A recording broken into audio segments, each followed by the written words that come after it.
पाकिस्तान में भारत के लिए अपना एयर स्पेस बंद किया तो भारत ने भी पाकिस्तान के लिए अपना एयर स्पेस बंद कर दिया है और अब पाकिस्तान के विमान पूरब में जाने के लिए चीन का चक्कर लगाकर जा रहे हैं।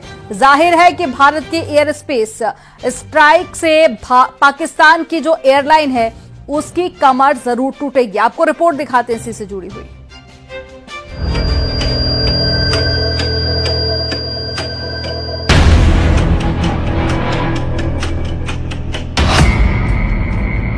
पाकिस्तान पर एयर स्पेस स्ट्राइक।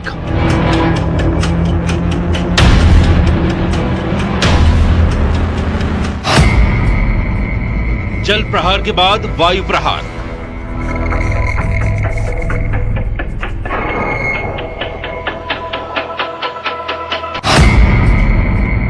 एक के बाद एक भारत की स्ट्राइक।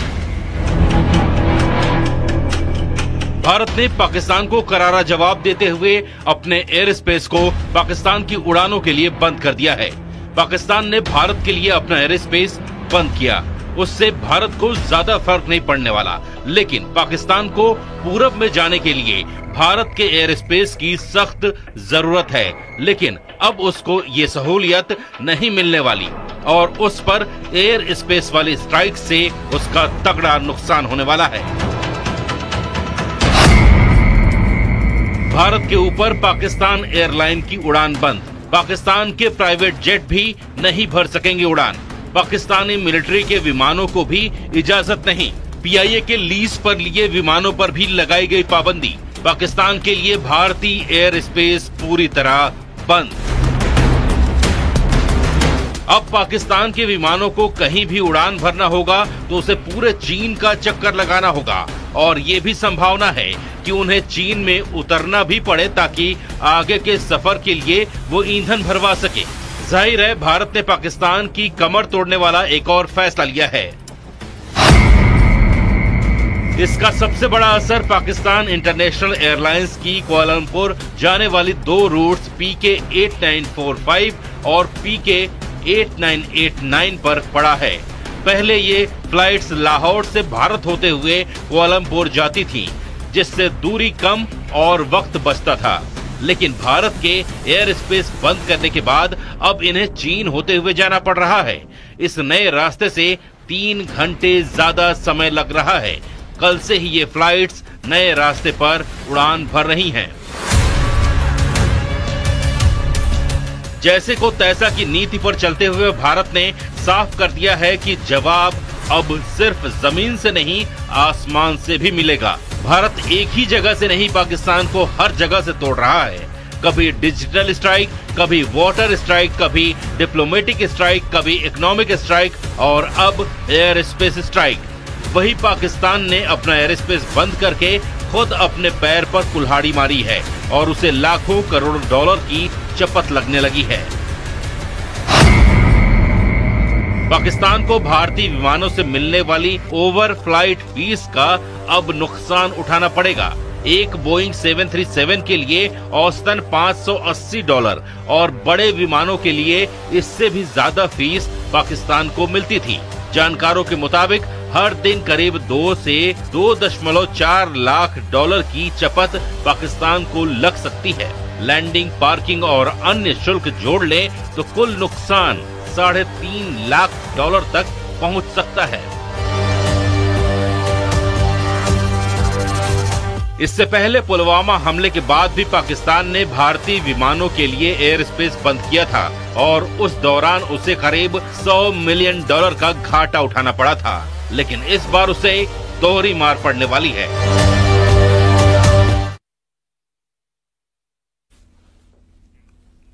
युद्ध के लिए पाकिस्तान में भी तैयारी शुरू हो गई है। पाकिस्तान खुद को बचाने के लिए पूरा जोर लगा रहा है। लाहौर और साथ ही रावलपिंडी से लेकर जो रिपोर्ट सामने आई है उससे पता चल रहा है कि जनरल मुनीर ने कम से कम 20 अड्डों पर फौज की तैनाती बदल दी है। आपको रिपोर्ट दिखाते हैं।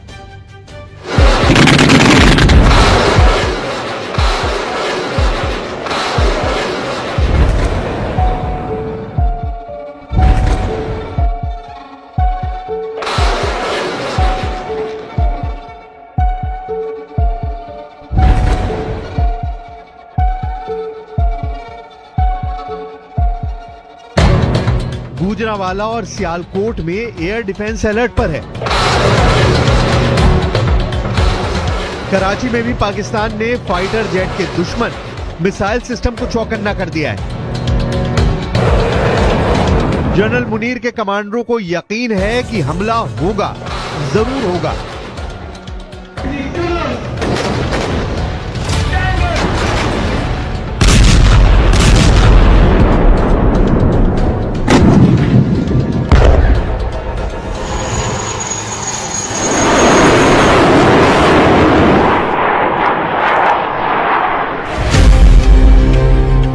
पाकिस्तान के पास 3 तरह के एयर डिफेंस सिस्टम हैं जो चीन से लिए गए हैं। पहला है FM-90 जिसकी रेंज 15 किलोमीटर तक है। दूसरा है HQ-16, इसकी रेंज 70 किलोमीटर तक है। तीसरा है HQ-9, इसकी रेंज 300 किलोमीटर है। और यही किसी भी एयर स्ट्राइक से बचने के लिए पाकिस्तान की सबसे बड़ी गारंटी माना जाता है। पाकिस्तान इस वक्त पूरी तरह डिफेंसिव है। उसे पता है कि कोई ना कोई स्ट्राइक तो जरूर होगी और इससे बचने का सिर्फ एक रास्ता है, वो ये कि सही जगह पर उसके सही हथियार तैनात किए जाएं।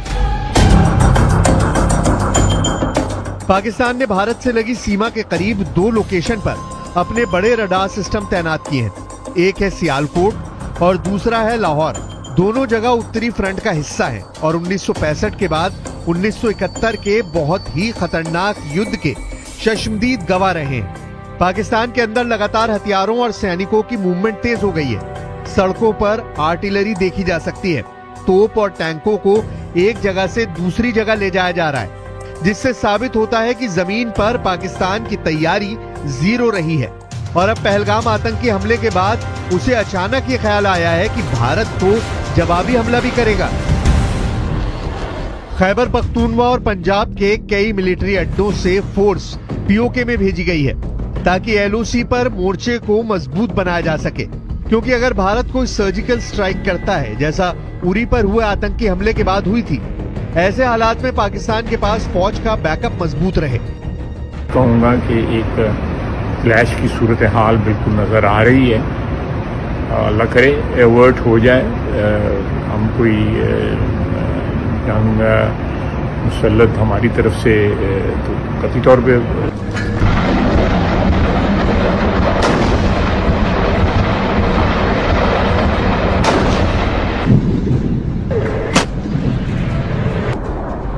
पाकिस्तान पूरी तरह घिर चुका है। आसमान, जमीन और समंदर, तीनों मोर्चों से पाकिस्तान को अटैक का खतरा सता रहा है।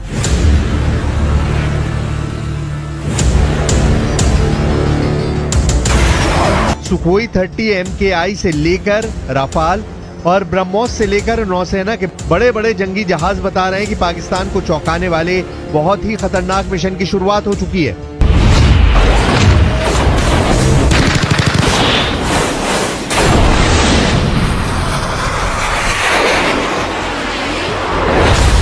जनरल आसिम मुनीर को पता है कि उनको बहुत बड़ा सरप्राइज मिलने वाला है। पहलगाम में हुए आतंकी हमले का बदला भारत लेगा, इसकी गारंटी 100% है। ऐसे में पाकिस्तान ने आसमान में बचने के लिए क्या तैनात किया है वो भी देख लीजिए। पाकिस्तान में AEWC यानी एयरबोर्न अर्ली वार्निंग वाले विमान, जैसे कि स्वीडन से लिया गया साप 2000 एरियाई, ये 450 किलोमीटर की रेंज में हवाई गतिविधियों पर नजर रखता है। ये विमान इस वक्त उत्तरी पाकिस्तान से दक्षिण पाकिस्तान तक लगातार चक्कर लगा रहा है ताकि भारत की तरफ से उड़ने वाले किसी भी विमान जो उसकी तरफ बढ़ रहे हों उनका फौरन पता लगा सके। पाकिस्तान के पास ऐसे 9 विमान हैं जो लगातार भारत के बॉर्डर की तरफ बारी बारी से उड़ान भर रहे हैं। पाकिस्तान को पक्का पता है कि हमला होगा, ये बात शहबाज शरीफ भी जानते हैं, पाकिस्तान की फौज भी जानती है। जनरल आसिम मुनीर और उनके एक एक कमांडर को पता है कि पहलगाम का बदला तो लिया जाएगा, लेकिन तमाम तैनाती और मूवमेंट के बीच पाकिस्तान में कुछ ऐसी हरकत भी हुई है जिससे साफ पता चलता है कि वहां की पॉलिटिकल लीडरशिप को इस वक्त सबसे बड़ा खतरा अपने किसी बड़े अड्डे पर हमले का है। Our valiant armed forces remain fully capable and prepared to defend the country's sovereignty and its territorial integrity against any misadventure, as clearly demonstrated by its measured yet resolute response to India's reckless incursion in February 2019.